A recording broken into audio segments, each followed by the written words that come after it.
સુરતના ગોડાદરામાં લગ્ન કરી આવેલી પરિણીતાને ગળે ફાંસો ખાઈ આપઘાત કરી લીધો હતો, જેમાં પરિવારના ત્રાસથી કંટાળી આપઘાત કર્યાનો મૃતકના પરિવારે આરોપ લગાવી પોલીસ પાસે ન્યાયની માંગ કરી છે।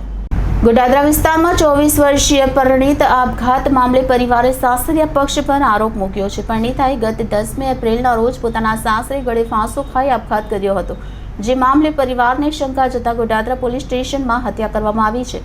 તે અરજી કરવા માટે ગઈ હતી, પરંતુ આ મામલે પોલીસે કોઈપણ પ્રકારની અરજી અને ફરિયાદ ન લેતા અંતે પરિવાર આજ રોજ સુરત પોલીસ કમિશનરની ન્યાયની માંગણી સાથે રજૂઆત કરવા પહોંચ્યો હતો।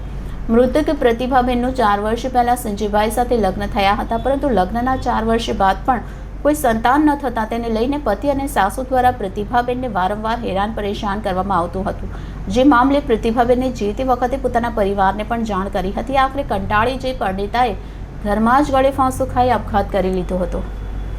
હું બિપિન કાતરિયા, મધુભાઈ કાતરિયા જે પ્રતિભાઈ છે એમના પિતાજી, તે આ એના ભાઈ છે વિવેકભાઈ।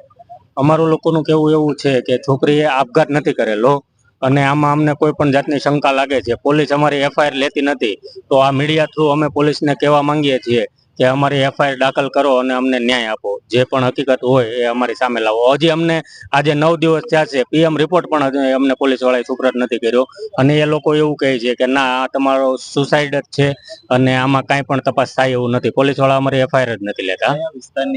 ગોડાદરા વિસ્તારની ઘટના છે। ગોડાદરા પોલીસ સ્ટેશનમાંથી અમે લગભગ 4 થી 5 વખત સમાજના 15-20 જણા ત્યાં 4-5 વખત એફઆઈઆર લખવા ગયા, પણ એ લોકો એફઆઈઆર અમારી લખતા નથી। શું લાગે છે અમને આમાં કાંઈ એના સાસરા પક્ષે ટોર્ચર કર્યું હોય અને કાં મર્ડર હશે અને કાં ટોર્ચર કરીને છોકરીએ આપઘાત કર્યો હશે, કે જે હોય એ અમને નિષ્પક્ષ જાણ જોઈએ છે। સીપી સાહેબ જોડે શું અમે બસ સાહેબ જોડે એ જ ઈચ્છીએ છીએ કે અમને ન્યાય મળે। અમને આમાં શંકા છે। મારું નામ તેજલ કાતરિયા છે, હું દીકરીની ભાભી છું।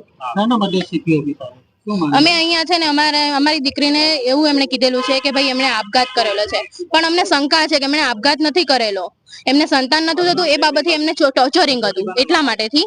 અને અમને એ છે કે અમને અહીંયાથી ન્યાય મળે। અમે 3-4 વખત અહીંયા એફઆઈઆર લખાવવા બી આવ્યા છીએ, પણ કોઈએ અમને સપોર્ટ નથી કરેલો। અમે સરકાર પાસે એટલી જ માંગણી રાખીએ છીએ કે ભાઈ અમને ન્યાય મળે, અમારી દીકરીને ખાલી ન્યાય મળવો જોઈએ, બસ। ઠીક છે, કોઈ આગળ તો